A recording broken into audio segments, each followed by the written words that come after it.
Ya, Assalamualaikum warahmatullahi wabarakatuh. Nama saya Muhammad Zaibul Fadila, NPI 1462000021.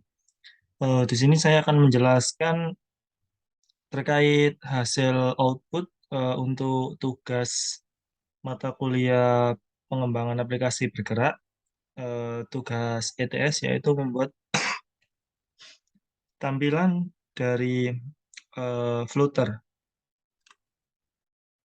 Ya, yang pertama ini saya menggunakan single child scroll view, makanya bisa di scroll-scroll untuk widget yang pertama. Nah, terus yang kedua saya menggunakan column.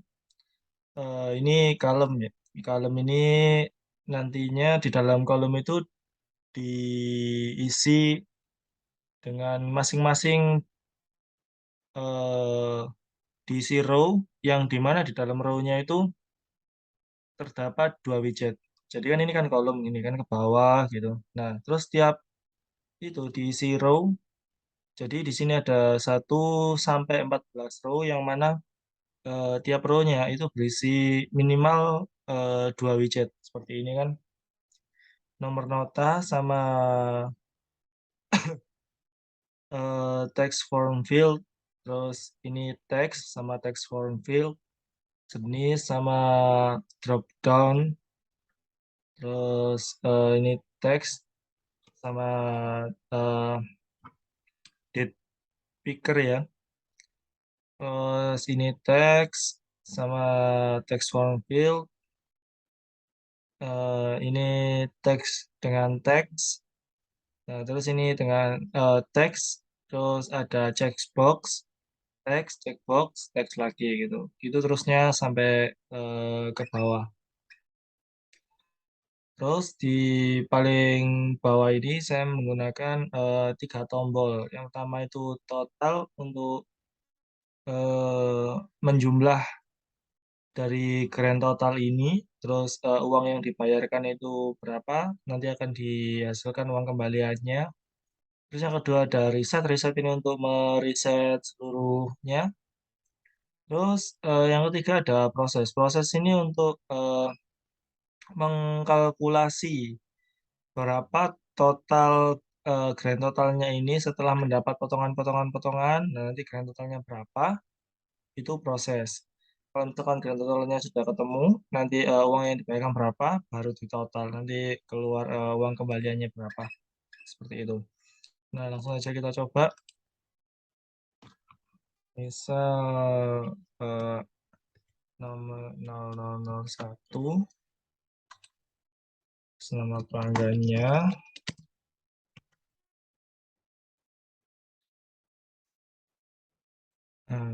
Misalkan ini ya, ini pelanggan istimewa, maka dia akan langsung mengisi ke diskon ini. Pelanggan dapat diskon 2%. Kalau misalkan pelanggan istimewa, dia akan dapat diskon 4%. Kalau misalkan biasa, dia tidak mendapat diskon. Nah, di sini kita pakai misal buat contoh pelanggan ya.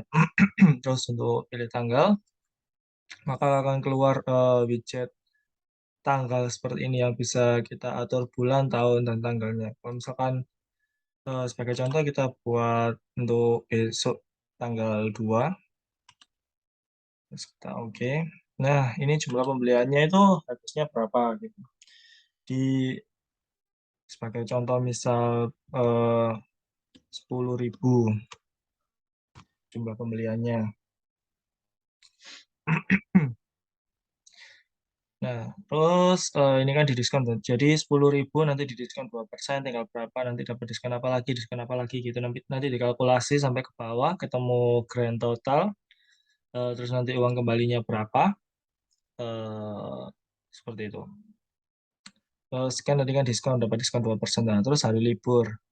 Ini libur apa enggak? Ini. Kalau misalkan libur, dipotongnya 2.500. Tapi kalau misalkan tidak ada potongan. Kita coba pakai yang libur. Untuk saudara juga sama. Saudara dipotong 5.000. Kalau misalkan bukan saudara, itu ditambah 3.000. Hmm, pakai yang saudara. Terus jenis barang ini ABC, totalnya ditambah 100, BBB total ditambah 200, WWW total dikurangi 100, terus XYZ totalnya dikurangi 500. Kita pakai yang habis saja. Nah, terus ini PPN atau pajak biasanya kalau misalkan kita beli di supermarket atau restoran atau apa gitu biasanya ada PPN-nya. Kita pakai secara umum PPN-nya itu misalkan saja 10%. Nah, ini 10 ini 10% berarti ya. Nah, ini sudah, ini belum keluar harus kita ketik proses dulu. Kalau misalkan proses sudah ketik, nah maka akan keluar snack bar rincian tadi itu jumlah pembeliannya berapa, terus diskonnya itu apa aja gitu. Diskon ke 1 sampai diskon ke 5 itu dan grand totalnya itu berapa hasilnya setelah didiskon. Kan 2.160 untuk total semua belanjaannya setelah mendapat diskon-diskon. Nah, terus kalau misalkan uang yang dibayarkan itu 5.000, nah tinggal kita klik total, maka akan keluar snack bar yang berbeda. Di sini akan keluar nomor nota, tanggal, nama, terus total yang harus dibayar, jumlah uang yang dibayarkan, dan juga kembaliannya berapa. Itu akan muncul snack bar dan juga akan muncul di apa namanya? Yang nah ini paling bawah ini uang kembaliannya 2.840. Jadi seperti itu untuk tampilannya. Kita pindah ke codingannya. Nah, di sini untuk codingannya ini ada jumlah pembelian, eh, terdapat variabel sama tipe data, terus fungsi yang berkaitan dengan widget jumlah pembelian ini. Terus ada jenis pelanggan, ada kalender, libur, terus diskon saudara, terus ada eh, diskon jenis barang. Ini proses.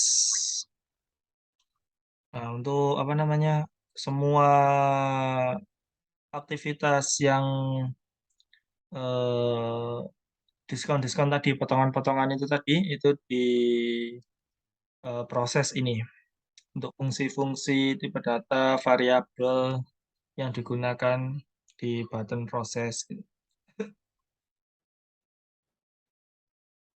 Nah, terus ini kita ke bodinya. Bodinya saya menggunakan container, terus saya kasih margin sama padding. Kemudian di dalamnya ada single child scroll view. Di dalamnya ada kolom. Nah, di dalam kolom ini, seperti yang tadi saya jelaskan, ada 14 row, yang mana tiap row-nya itu minimal berisi 2 widget. Nah, eh, ini untuk widget 1, yaitu nomor nota. Ini widget 2, nama pembeli. Ini widget 3, jenis, jenis pelanggan. Ini widget 4, tanggal beli. Widget 5, jumlah pembelian. Widget 6, diskon.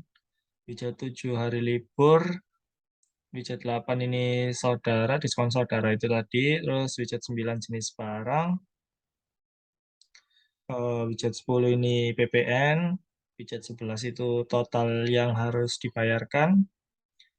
Widget 12 ini uang yang dibayarkannya itu berapa.